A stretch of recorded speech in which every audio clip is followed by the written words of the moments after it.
جلاء الهم. يا من عندك مشكلة في بيتك، مهموم بيتك، مهموم أسرتك، مهموم أنت في غم، يا أخي الله قال لك في القرآن: من أعرض عن ذكري فإن له معيشة ضنكا. طيب إذن الذي لا يعرض عن ذكر الله لن يكون هناك معيشة ضنكا. فإذا أردت السعادة في نفسك والسعادة في بيتك والسعادة بمن هم حولك، أكثر ذكر الله. هذا هو الجواب. ويا من تريد الرزق الحلال، عندك مشكلة في ديونك، ما عندك ذرية، قال لك نوح: فقلت استغفروا ربكم إنه كان غفارا يرسل السماء عليكم مدرارا ويمددكم بأموال وبنين ويجعل لكم جنات ويجعل لكم أنهارا، بالاستغفار بالذكر. أأنت أصدق أم ربي جل جلاله؟ هذا الله عز وجل يعطيك المفتاح، فهل حركت المفتاح؟ أو أن آخر مرة استغفرت الله كانت بعد صلاة الفجر، قلت استغفر الله استغفر الله استغفر الله وانتهيت؟ قليل منا من يستغفر ويبغى كل شيء، أليس كذلك؟ يا من تريد أن تطرد الشيطان من حياتك، من هو الذي علمنا بالدواء الذي نطرد فيه الشيطان؟ من هو؟ إنه الشيطان نفسه. في الحديث الطويل الذي كان في حوار بين أبو هريرة والشيطان لما كان مشرف على الصدقة، قال له الشيطان: سأعلمك يا أبا هريرة كلمات إن قلتها فإنه لا يزال عليك من الله حافظ ولا يقربك شيطان حتى تصبح، كل الليل وأنت عليك ملك يحرسك من الله عز وجل. فما هو الذكر؟ قال: قل الله لا إله إلا هو الحي القيوم، آية الكرسي. هذه الآية العظيمة التي يجب أن تحفظها يا مسلم، لأنك لو قرأتها خلف كل صلاة لم يكن بينك وبين الجنة إلا الموت، كما قال صلى الله عليه وسلم. شفت الفضل والعظمة. ولو قرأتها في ليل لا يزال عليك من الله حافظ. ولذلك أبو هريرة راح عند الرسول صلى الله عليه وسلم وقال: يا رسول الله هذا قال لي كذا وكذا. قال: صدقك وهو كذوب. نعم صحيح، أقره على ذلك عليه الصلاة والسلام. يا من تريد الحماية من الحسد والسحرة والمردة والعين، الرسول صلى الله عليه وسلم كان يتخذ له حرسا، فلما سحر عليه الصلاة والسلام فرأى أتاه الملائكة في المنام وأخبروه في مكان السحر، فلما ذهبوا فوجدوا تمثالا مغروس فيه 11 عقدة، فيه 11 ربطة عقد. هذا هو كان سحر الرسول صلى الله عليه وسلم، فكانوا كلما حلوا عقدة منها تحرك الرسول صلى الله عليه وسلم حتى حلوا 11 العقدة، وهي 11 آية الموجودة في قل أعوذ برب الفلق وقل أعوذ برب الناس. فاحفظها وقلها صباحا وقلها مساء، حصن نفسك، حصن أولادك، حصن بيتك. فهذا هو التحصين الإلهي بالقرآن الكريم. يا من تريد أن تغشاك رحمة الله، هل حين نحن في مسجدنا هذا الآن نصلي، بعض الناس لا يستشعر سبحان الله العظمة الذي هو يعيشها، يقول نصلي الجمعة ونمشي، يعني أداء واجب. لا لا لا لا لا يا أخي لا. هل تعلم ما هو فضل جلستنا هنا في هذا المسجد الآن؟ يقول الرسول صلى الله عليه وسلم: ما اجتمع قوم في بيت من بيوت الله، ألسنا في بيت الله، يتلون كتاب الله ويتدارسونه بينهم، ماذا يعطيهم الله؟ إلا حفتهم الملائكة. والله أن الملائكة الآن تحفنا إلى عنان السماء كما قال الرسول صلى الله عليه وسلم. وغشيتهم الرحمة، تأتينا رحمة من الله عز وجل تغشانا كلنا.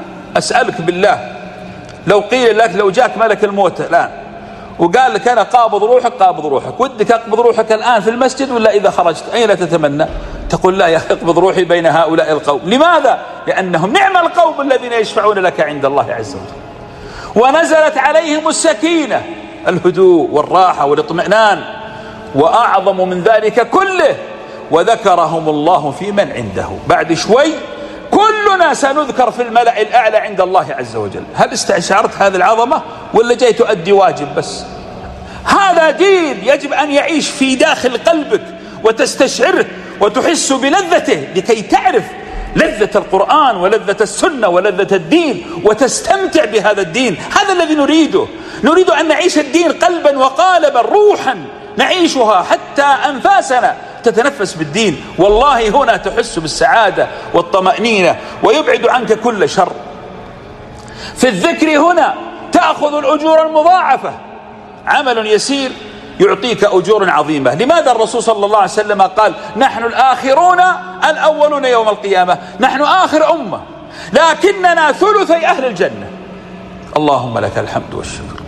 بماذا؟ بمثل هذه الأعمال. مثلا يقول الرسول صلى الله عليه وسلم من قال سبحان الله وبحمده بس عدها 100 مرة غفرت ذنوبه وإن كانت مثل زبد البحر. يا أخي لا تحتاج أن يغفر الله ذنوبك يا مؤمن، فكل يوم تقول هذه. ليه؟ عشان تمسح ذنوب اليوم، لأن حنا كل يوم نجمع ما شاء الله علينا من الصبح إلى النمس وحنا نغتاب في هذا ونضحك على هذا ونسخر في هذا ونتأخر عن الصلاة، عندنا ذنوب إلى رؤوسنا. طب قل سبحان الله وبحمده 100 مرة من أجل أن تمسح ذنوبك، تأتي نظيف خفيف أمام الله عز وجل. ومرة وفي الحديث الآخر الرسول صلى الله عليه وسلم جاء ووجد جويرية أم المؤمنين أمنا رضي الله عنها جالسة في الضحى، يعني بعد الفجر بساعتين أو 3 ساعات، فقال لها منذ متى وأنت جالسة هنا؟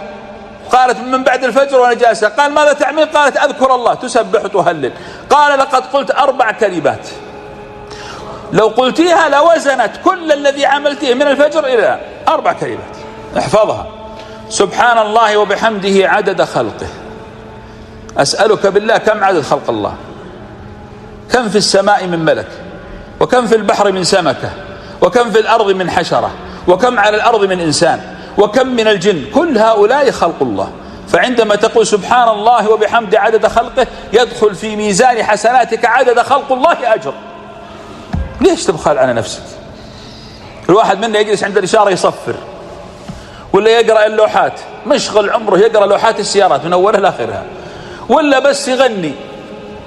هذا اللسان حركه لكي تجلب الحسنات حتى يصلح القلب.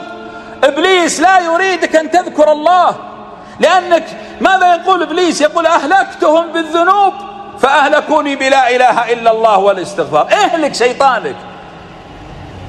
سبحان الله وبحمد عدد خلقه، سبحان الله وبحمد زينة عرشه، سبحان الله وبحمد رضا نفسه، سبحان الله وبحمد بدد كلماته.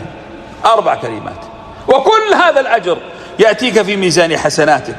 بل إن هناك كلمتان خفيفتان على اللسان عظيمتان في الميزان. إذا قلت لك عظيمتان في الميزان أي لا يعلم وزنها إلا الله. سبحان الله وبحمده سبحان الله العظيم. كررها يا كريم. وأيضا لو قلت في كل يوم هذه علمها نفسك واحفظها وعلمها أولادك، لأن هذه تحميك بإذن الله من شياطين الأرض كلهم. من قال لا إله إلا الله وحده لا شريك له، له الملك وله الحمد وهو على كل شيء قدير 100 مرة، كلنا نحفظها، بس قلها 100 مرة. فإنه ماذا له؟ اسمع: كانت له عدل عتق 10 رقاب، كأنما أعتق 10، ومن أعتق نفسا فأعتقه الله من النار. فكيف الذي يعتق 10 كل يوم؟ كل يوم تعتق 10. وكتب الله 100 حسنة له ومحى عنه 100 سيئة، وكانت له حرز من الشيطان يومه ذلك كله. الشيخ أحد المشايخ العلماء المشهور في الرقية يقول: قرأت على مريض فيه جن، يقول فأنا أقرأ عليه فقال جني: ترى إذا ما تسكت يا شيخ أخرج منه وأدخل فيك. فتوقف الشيخ وقال: أقسم بالله أتحداك أن تؤذيني، أخرج إن كنت صادقا. فبدأ يبكي الجني، فقال: ما الذي يبكيك؟ قال: أنت قلت لا إله إلا الله 100 مرة، والله لا أنا ولا جن الأرض نستطيع عليك. قلها وحصل نفسك وبيتك وانظر ماذا يفعل الله معك. أيها الإخوة الكرام، الأحاديث كثيرة لا أريد أن أطيل عليكم. أهم شيء اذكر ربك، أكثر من الذكر، لا يلعب عليك الشيطان، تروح عليك الساعات والساعات وأنت لا تذكر الله إلا قليلا. هؤلاء هم المنافقون، وأنت تبرأ بإذن الله من هذه الصفة. الإنسان إذا أحب الشيء أكثر من ذكره، أليس كذلك؟ اذهب إلى راعي الغنم وحدثه عن السيارات، لا يتحدث معك، لكن قل له الغنم ما هي، يعطيك ساعة محاضرة لأنه يحب الغنم. واذهب إلى راعي السيارات وحدثه عن الإبل، لا يتحدث معك. اذهب إلى راعي الإبل يحدثك عن الإبل. ابحث عن صاحب الرياضة الآن الذي مفتون في الكورة وحدثه مثلا عن الانتخابات، لا يلتفت ليك أصلا، لكن بس قل له ما اسم اللاعب الفلاني، يسردك محاضرة. لأن كل إناء بما به ينضح، وكل إنسان يتحدث بما تهواه نفسه. أنت تحب الله، أكثر من ذكر الله. ولذلك إذا أردت أن تعرف مقام الله عندك فما مقام الله في قلبك. هذه المعادلة. أسأل الله تعالى أن يجعلنا من الشاكرين. بارك الله لي ولكم في القرآن العظيم، ونفعني وإياكم بما فيه من الآيات والذكر الحكيم. أقول ما تسمعون وأستغفر الله لي ولكم فاستغفروه إنه هو الغفور الرحيم. العاقل المؤمن يعلم أن ما يأتيه هو فضل من الله، ولذلك يشكر الله عليه ويري ربه جل جلاله إثبات الشكر. ولذلك الله وش يقول؟ لا يفعل الله بعذابكم إن شكرتم وآمنتم. فانتبه لهذا المعنى الدقيق. أنت الآن أعطاك الله الهداية، لا تحبسها في قلبك، انطلق إلى الله وادعو إلى الله عز وجل. أنت الله عز وجل أعطاك مثلا السماحة، استخدمها في القرب إلى الله عز وجل. الله سبحانه وتعالى أعطاك الذكاء، استخدمه في مرضاة الله. هكذا يكون شكر نعمة الله عز وجل. ثم اعلم يا أخي الكريم من هذه الدنيا كلها السعيد فيها هو الذي حقق 3 أشياء. هذا بالنسبة للدنيا، يعني اللي حقق 3 أشياء هذا أسعد الناس. من هو؟ قال عليه الصلاة والسلام: من أصبح منكم آمن في سربه معافا في بدنه عنده قوت يومه كأنما حيزت له الدنيا بأجمعها. بس ترى هذه الدنيا، إذا جتك ال3 هذه ترى هذه الدنيا، لكن كل هذا لا ينفع إذا فقدت الآخرة. ولذلك المؤمن قلبه ما هو معلق في الدنيا، أي شيء يمشي حالك. ترى اللي تعشى بصل واللي تعشى ذبيحة كلهم شبعانين، ينامون شبعانين. فلا تلتفت للدنيا، خليك سماوي. عشان كذا لما نزلت آية اليوم أكملت لكم دينكم وأتممت عليكم نعمتي ورضيت لكم الإسلام دينا، هذا في معناه أنك يا محمد اكتملت عندك النعمة، أعظم نعمة موجودة لديك. ما هي هذه النعمة؟ أنها لم تكن المآكل ولا المشارب. بيوتنا أكبر من بيوت الرسول صلى الله عليه وسلم، وأكلنا أحسن من أكل الرسول صلى الله عليه وسلم، وأموالنا أكثر من أموال النبي صلى الله عليه وسلم، وأولادنا أكثر من أولاد الرسول عليه الصلاة والسلام، ونستطيع أن نتزوج من النساء أكثر من الرسول. ترى بعض الناس يقول للرسول تزوج 9، إحنا ما نقدر. أنتم ممكن تتزوج 20 حرمة، ما عندك مشكلة، لكن ما تجمع مع بعض إلا 4. عرفت كيف؟ لكن النبي عليه الصلاة والسلام حرم عليه أن يتزوج بعد 9 شيء. إذا أنت تستطيع تنكح أكثر من النبي عليه الصلاة والسلام. فإذا الدنيا أنت تقدر تملك فيها أكثر من النبي عليه الصلاة والسلام. لماذا؟ لأنها ليست هي المقصودة بأنها تمت على رسول الله. المقصود هو نعمة لا إله إلا الله، نعمة الدين. هذا الدين الذي رفعك، هذا الدين الذي أعزك، هذا الدين الذي حرم مالك ودمك وعرضك. يقولون تقابل ملحد ومؤمن، فالملحد يقول للمؤمن، يقول له: ماذا ستفعل غدا لو أتيت فوجدت أنه لا فيه جنة ولا فيه نار ولا فيه حساب؟ فرد عليه المؤمن قال: ليس أسوأ من شعورك لو أنك أتيت يوم القيامة فوجدت فيه جنة وفيه نار. إذا ما أجمل الإيمان. الإيمان عندما يقر في قلبك يا إنسان يرفعك، يريح فؤادك، يريح نفسك. ولذلك يا إخوان الله سبحانه وتعالى، وهذا فيه كلام الغزالي جميل، انتبه، قال: إذا كان العبد يأخذ ويشكر ويسمى شكور، فالأحق هو الله، لأن الله يعطي ولا يأخذ ويشكر معه في نفس الوقت. أنت الآن تجيك النعم صحيح، فتشكر نسميك شكور، ومع ذلك يسمى الله شكور وهو لا يأخذ من عباده، هو يعطيهم ثم يشكرهم على صنيعهم. ما أعظم الله عز وجل، وما أرحمه، وما أجمل عطاءه جل جلاله.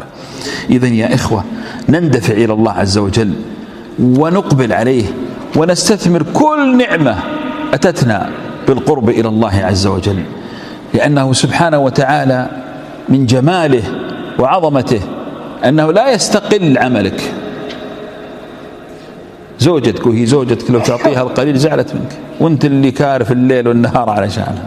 أما الله تقدم القليل يعظمه جل جلاله، ولا ينسى أفعالك، صاحب البطاقة لما جاء يوم القيامة توزن أعماله يكاد أن يهلك، فيقول الله عز وجل لك بطاقة ما نتركها لك فيها لا إله إلا الله، فترجع كفة لا إله إلا الله على كل ما فات.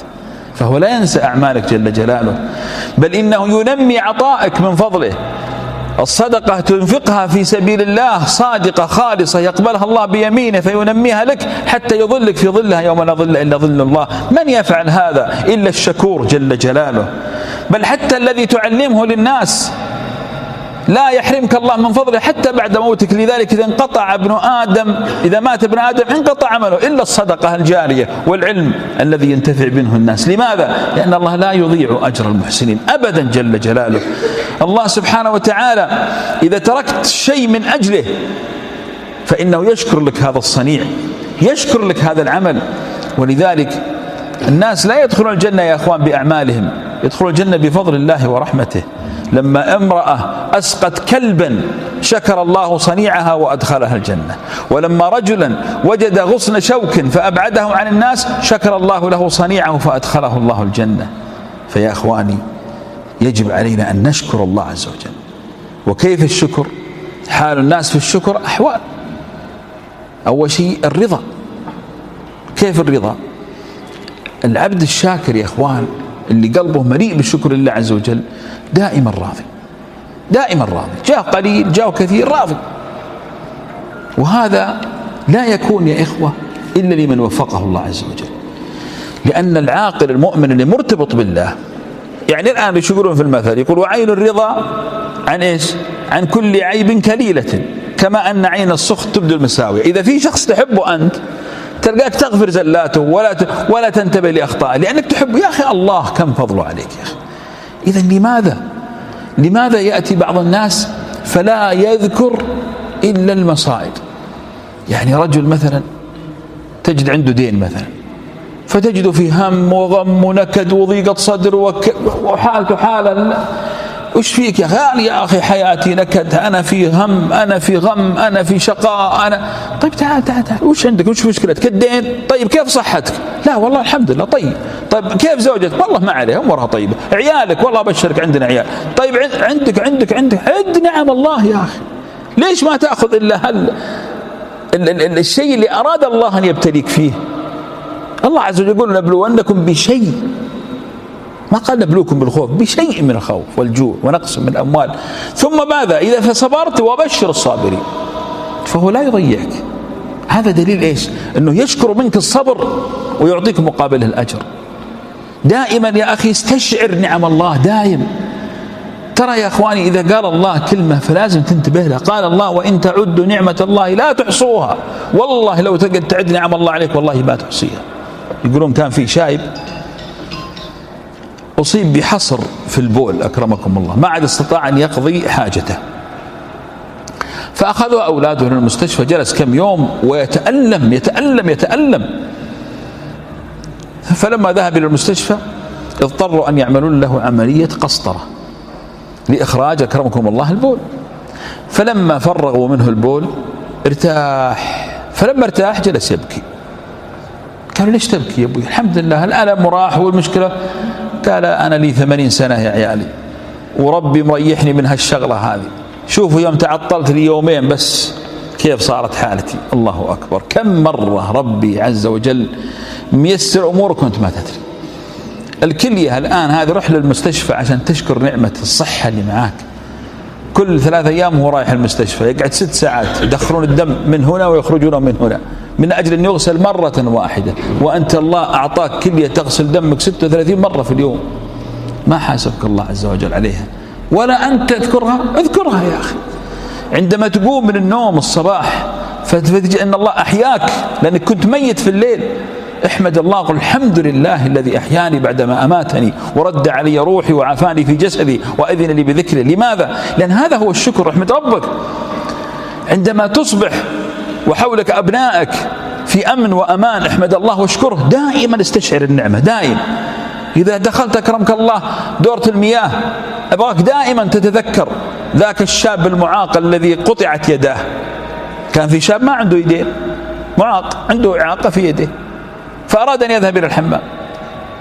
هذه القصة أظن قصة الشيخ العريفي. يقول فقال لمن هو أمامه، قال بالله اذهب بي إلى دورة المياه. فأنا الشخص المرافق معي ما أدري وين راح، الرجل يبغى دورة المياه، أخذه إلى الحمام، قال افتح الباب، فتح الباب، هذاك يبغى يروح، قال لا تعال وين تروح؟ أنا ما أستطيع أكرمكم الله أن أنزع ملابس الداخلية. فقام ينزع له ملابس الداخلية. بالله شوف هذا الموقف، تخيل أنه أنت دخل أكرمكم الله قضى حاجته فبدأ يناديه، ها، قال تعال نظفني، ما عندي أحد ينظفني، كيف أنظف نفسي؟ فنظفه ولبسه. كم مرة تدخل أنت أكرمك الله دورة المياه ولا تحتاج إلى هذا الأمر؟ احمد الله، احمد الله، تراك في نعم يا أخي. يكفيك إنك إذا مت بكرة وأنت على لا إله إلا الله أظلك الله في ظله يوم لا ظل إلا ظله. والله يكفيك هذه النعمة العظمى. يكفيك يا أخي إنك ستأتي تحت لواء محمد صلى الله عليه وسلم الذي الخلائق كلها تتمنى شفاعته يوم القيامة. يكفيك أن الله عز وجل يوم القيامة سيسترك ولن يفضحك ما دمت مؤمن. هذا ترى بس لك أنت لأنك تشهد أن لا إله إلا الله.